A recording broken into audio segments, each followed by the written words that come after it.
Hello, I'm Marcus Bronzy. Hi, I'm Kay Kurd. This is Ain't Got a Clue. This is the show where we find the answer to quiz questions. It's as simple as this. One of us asks the other a quiz question, then we together have a conversation to guarantee that we all remember the answer. Right, Marcus, what is today's question? Now, Kay, I've done something that we've never done before because Right. we like to try new things on this show. Now, a couple of weeks ago, we did try a live stream version of the show and we recorded it live and we spoke about a specific subject, which was Coca-Cola, right? Okay, I don't like where this is going. What is happening? And it was a good episode. I think it was very nice. We had a very big, broad conversation with lots So of digression. now we're doing a conversation about Iron Brew? Oh, do you know what? I was tempted. You know. I was so tempted to. We can talk about Iron Brew today, but I felt like we digressed quite a lot. But there was a lot left on the table with our facts. So what you're saying is that you were like, nah, bruv, man ain't writing another script. We need to use that script, bruv. We're just talking rubbish on Twitch, yeah? So what I'm gonna do, yeah? I'm gonna do another episode where my script isn't going to waste. You think I'll put in an hour's worth of work writing a goddamn script for you to just come along and talk about Richard Branson and a tank in the middle of New York and Times Square, bruv? I didn't do that, bruv. Look, do you know, I am a man with so much on my plate. Do you know how much work I do, bruv? I have this studio, I do Twitch sessions, I do tech reviews, I'm on Trek Culture. Bruv, I'm a man that, you know, I've got a family, okay? I do family stuff, right? People depend on me, okay? So, look, yeah, you can digress and do all of this stuff, but I'm reading off the script. Marcus, I never said anything. I didn't say any of those words, but I mean, it'd be great if that's how I thought. I just thought we left some stuff on the table. Let's pick it up. That's all I thought, Kay. That's all I thought. I mean, I prefer my version of events. I like your version of events as well. That's way better. I mean, before we talk about Coca-Cola, though, you did mention Iron Brew. Yeah. There is a fact about that we all kind of know. What's probably. orange and fuzzy? Iron Brew? I don't know. I Tango. thought you'd have a... It's the fact about Iron Brew is it's Scotland's one of the few places in the world where its number one carbonated drink is not Coca-Cola. It's actually Iron Brew in Scotland. But I thought that's a kind of like the whole, like you thought when we did part one of this, I was going to say, did you know that, you know, the Coca-Cola actually is made with cocaine? You know those facts that people like can't wait to tell you? Did you know that they actually use cocaine in Coca-Cola? Not a lot of people know that. Yeah. No. Yeah. And did you know that Santa Claus is actually green and the Coca-Cola company turned it red? Yeah. Welcome to faxmachine.net. Instantly sending targets at every single other fact-based podcast, okay? I like the way you did that. Not really. I really like everybody. Wink, wink, nudge, nudge. Nudge, wink, wink. So what is your, before we get into it though, we have just got, it's our question is when was Coca-Cola made, right? Yeah. And that is 1886. That is correct, right? If you listen to the previous episode, you know that. Somebody's probably going this, what? I've already listened to this episode. I don't know why they're in a Scouse accent, but yeah, they're probably... I'll tell you what, by the end of this episode, we'll have worked out another fact that we can use as the fact for this episode, so that we have made sure that we extracted two facts from this, because it is fair, Kay. Every single episode you listen to, you're meant to take away an answer. You don't want to take away some old answer that you already got, right? Exactly. You know, we might as well go, how many brains does an octopus have, Marcus? Yeah, part 8. Hey. Banter. What is your least favourite carbonated beverage? I don't know. Let's go through them. So, like, I rather controversially am a fan of sparkling water. I've mentioned this. Forget about it. Forget about Bellu water. It's not. It's actually a British mineral water. It's not recycled, purified water. It actually comes from a natural spring that is Bellu sparkling water.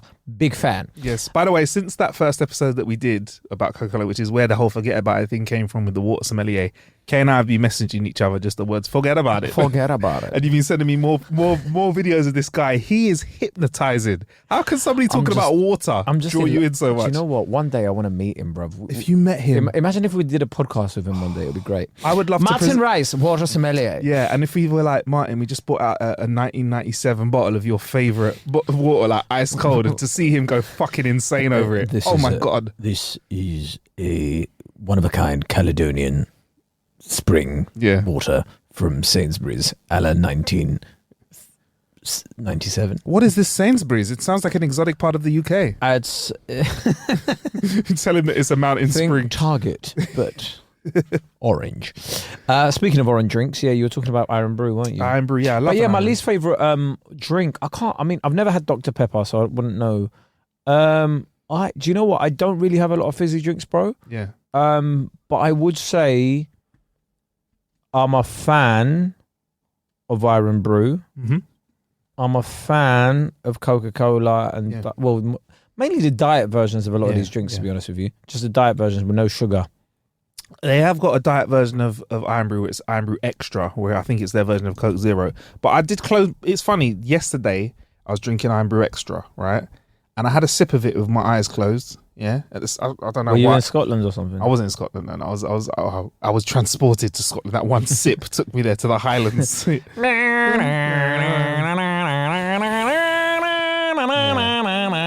I forgot All we the have sound design on this podcast, and That's I'm right. just there doing it with my mouth, bro. All the Scottish greats started flying into my mind, like, you know, that woman that walks in on those kids. Which one of you took a shat? You know, things like that. It's disgusting. Hold on, of all of the amazing people that Scotland meme, have yeah, had, Billy Connolly. you went straight for a meme, right? You could have gone, yeah. I mean, even comedians alone, Billy Connolly, Yeah. Kevin Bridges, right? That's just two off the top of my head, right? Yeah. You could have gone for Colin Hendry. He was a central defender back in the day, or was his name Lee Hendry? Whatever. Lee Hendry. Yeah, whatever, doesn't matter. Hendry, right? You could have gone for some rugby players. You could have gone for like bagpipe players. Shrek. I mean, is it Shrek Scottish? Shrek's Scottish. God, that Shrek. Is he out? Where is Shrek from? That's right. He probably is. Yeah, he is. I don't know. You could have gone for Ali McCoist. Yeah. Ali McCoist is a great Scotsman. Instead, I went for a meme with that mum kicks off on those kids where they're like, Aye. we're going to do a dance by, is it Cheryl Cole or something like that? And I then don't know what meme you're talking about. I'm just nodding my head very Is politely. it? There's a meme where because like, you're bigger than me and you can beat me up. there's a so. meme where two girls are like chilling in the room. They're like, I'm going to sing Cher Lloyd by Cher Lloyd or Rebecca G. Then. And don't forget all the trouble we got into. Why does somebody not know how to flush a toilet after they've had a shit? What's with me? Well, it was fucking one of yous. Disgusting! Oh, poor girls, man. so where exactly did Coca-Cola come from? Like I said, Kate, 1886, Coca-Cola was created by a man called I John. don't know, right? I haven't got a fucking clue. It's created by a guy called John Stitch Pemberton. In 1865, he got a saber wound to the chest during the Battle of Columbus. Wait, saber. Yeah. What is a saber? I thought. Isn't a lightsaber in Star Wars? So what is? This guy was fighting. This guy was a Jedi, maybe. It was a Jedi. Him and Obi-Wan Kenobi were like. I missed that bit in history where they said. Well, actually, to be fair, we never even. We would have become learned about the historians Battle if of Columbus. we learned about a lightsaber battle in history. We'd all be historians out here. They'd be like, Wow. so. Well, what happened is basically after he got his stab wound to the chest, and this is an interesting one. And I just want to say, wound to the chest. I'm not an advocate for any kind of war of types, but I feel like this is another weird thing that's come off the back end of war again, isn't it? Because this is the beginning of the story of Coca-Cola. It all started with him getting stabbed in the chest with a saber in a war. It's quite crazy, isn't it?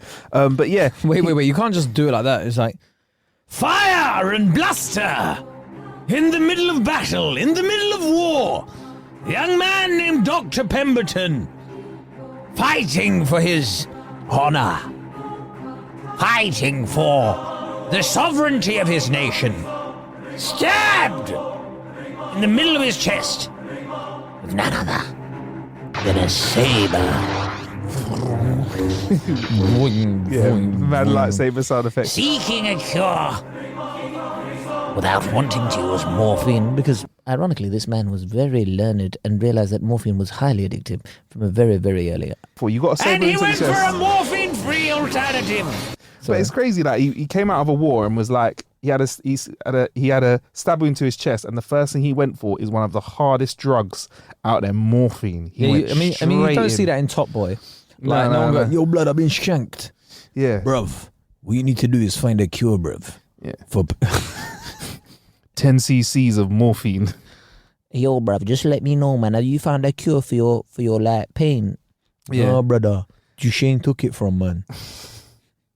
He got slowly addicted to morphine. It happens, Kay, innit? Like, you know, I wouldn't know because I've Not never slowly. tried it. But I mean, he got people get really addicted to that quickly. Yeah. Morphine, apparently, very fun. apparently it's more addictive than heroin in some ways, they say, or it's just as addictive. It's crazy.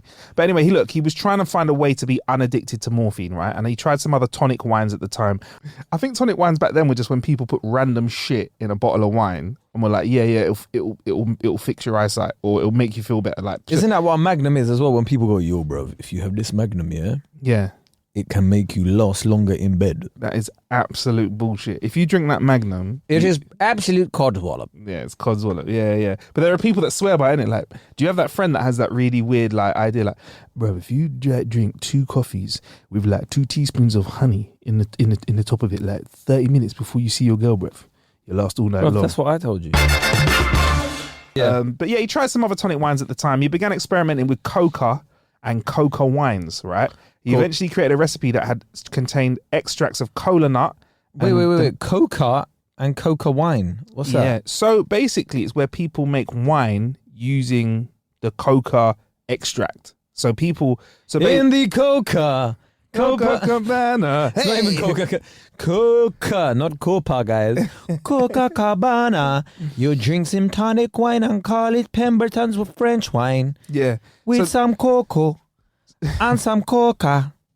You can wine up on a girl when you want her. So, the first ever Pemberton's French wine that he made, his flavored kind of replacement for morphine, was an alcoholic drink. So the first Coca-Cola was an alcoholic beverage, or the beginnings of Coca-Cola was an alcoholic beverage. So Pemberton knew there was a lot of stigma around drug addiction, depression, and alcoholism among Really? war veterans at that time. Yeah, Only at that time. yeah. So that's completely gone away now. Yeah. Obviously nowadays, people are very open towards drug addiction, depression, and alcoholism, and we have no issues in society with those whatsoever. I think now we just take a lot more tax on those things, so the government gets paid a lot more every time you depress yourself and buy I think alcohol. nowadays we just find a way to make dramas about it. Yeah. In this gritty new drama about drug addiction, depression, and alcoholism. It's always like that cop, innit? That cop that's like walks out of a bar after too many. Like, he goes to the barman, I'll have another. And they're like, I think you've had enough, John. And they walk out of a dusty bar and they're walking down the street. And they take out a little plastic bag, paper bag they take out and open the top of it, go, and then you hear like a voice of it saying,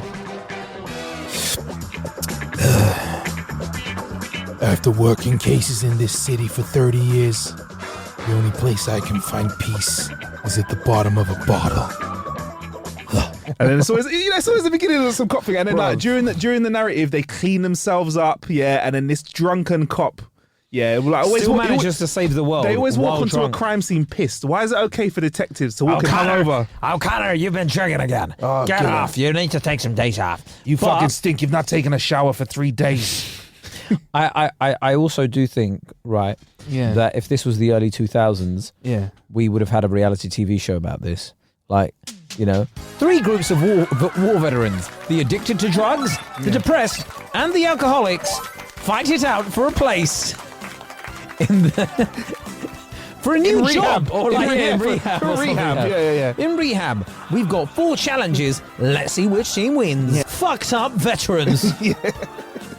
We've put each of our vets in a room with the drug that they love the most. How long will it take before one of them breaks? That is the world that we live in.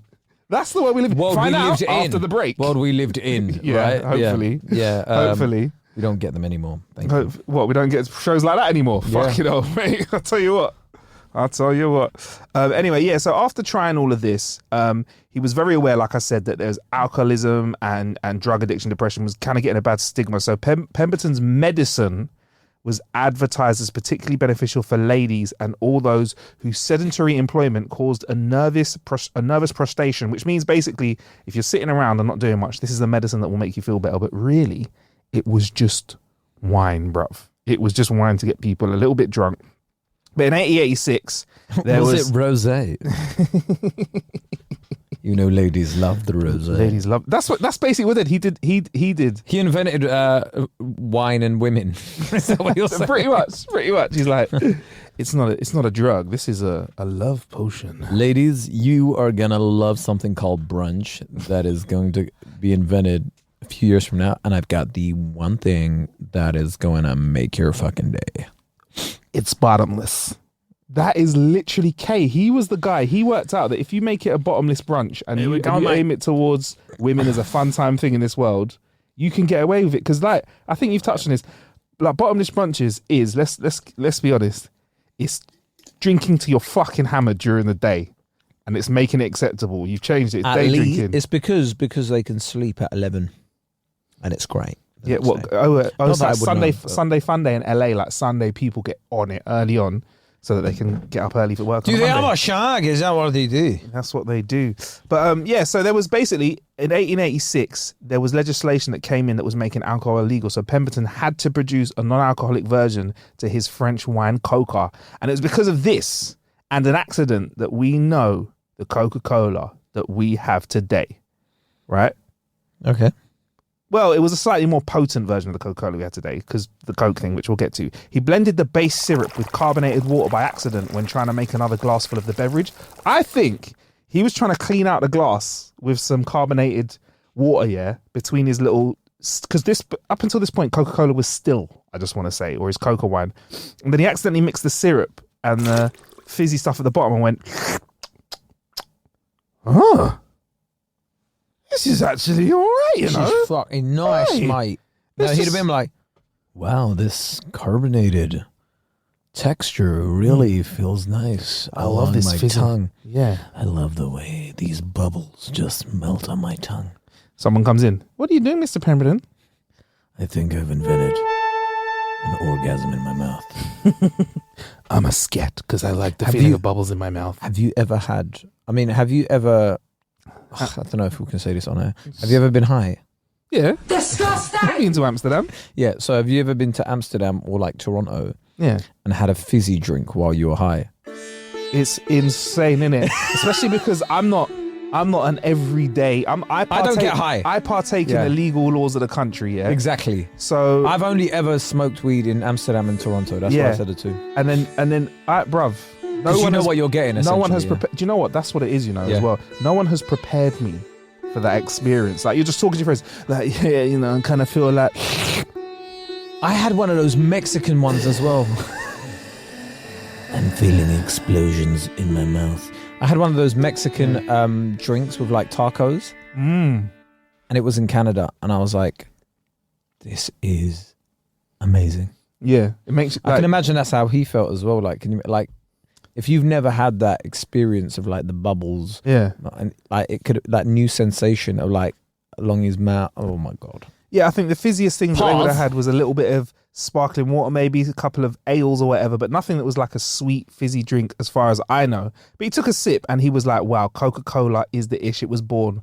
And obviously, Coca-Cola. you know this, Fat K, because of the active ingredients at the time. Oh, sorry, the active ingredients at the time were cola nut and cocaine. What is cola nut?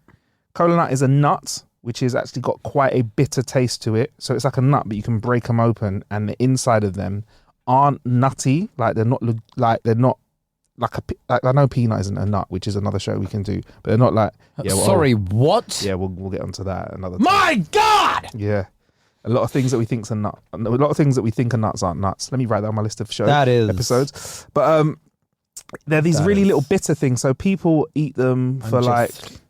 Sometimes people use them for a bit of pain relief in their teeth. Back in the day, people chew on them because they kind of can be refreshing, a palate cleanser, kind of that kind of vibe, right? But he called it Coca-Cola at the time for two reasons. And One, why was that? it sounds fucking cool. And two, Always Coca-Cola. the ingredients were cola nut and cocaine. So it was the co for cola nut and K for the KK. So that's a Coca. There you go. Coca-Cola. Coca, yeah. And he marketed it as a valuable brain tonic that could cure headaches, relieve exhaustion, calm nerves, and marketed it as delicious, refreshing, and pure joy, exhilarating, My and f- invigorating. my The thing is, it favourite would give one- you headaches, relieve exhaustion, and calm nerves. My favorite one of that is relieving exhaustion. That is the best way of Given that you know stimulant. cocaine's in it. Yeah. it would have fucking worked. Could you imagine what the info advert for that would be like? Cures headaches, relieves exhaustion, and calms nerves. We're over with James here, who was suffering from extreme exhaustion. How are you feeling, James? Delicious, refreshing, pure joy, exhilarating, invigorated. It's absolutely amazing. Do you know what I mean? I don't know why I'm talking so fast, but do you know what? Yeah, I have actually done so much today. I've actually washed a car. I went to the gym. I've done a 20k. Yeah, Just exactly. a 20k. I ran 20k. Have you run 20k? I ran 20k in a personal best. This is quite an interesting fact. How much cocaine? Guess how much cocaine? Yeah. is too much cocaine? And we're here to find out in this episode of Too Much Cocaine. Apparently, the amount of cocaine in a glass of Coca-Cola is amounted to between a fifth of a line of Coke. But there's no way for me to verify that unless we get in a time machine, go back there and extract the Coca. So a line I've never of... tried cocaine. Neither have I. But a line of Coke, if you get a fifth of it and stir it into a Coca-Cola, does that mean that you're having a good old original a real original Coca-Cola? I don't know. Can I just say, I've never tried cocaine, right? And I'll tell you why, right? I mean, obviously it's illegal, Yeah. but I find the whole idea of someone wanting to put things up their nose very weird. Let's just imagine it was legal. Just the fact that you have to put it up your nose, I'm just like not interested, mate. If it was legal, right, and if it was regulated, I would be more open to trying something like that. But I do know that it has horrible side effects, so I wouldn't. Because at least you know what you're doing. My thing is how do you know what that pile of dust is? That's probably been up someone's ass, in someone's pussy by the time it's come to you. Oh my cut with God. something else. What is that stuff? Child, At I cannot least- take that. At least when I buy like a Heineken or something like that, a bottle of beer, I can be pretty sure, Kay, that there's just beer in there. There's You not like can. some bum juice in there, some pussy juice, bit of brick in there. Well, that's been this episode of Ain't Got a Clue. Man, there On you that go. bombshell. So anyway, over the years, Coca-Cola has gone from its original ingredients with also, by the way, they need to reduce the caffeine. They need to lower the caffeine in it because it used to have loads of caffeine in it and Coke as well.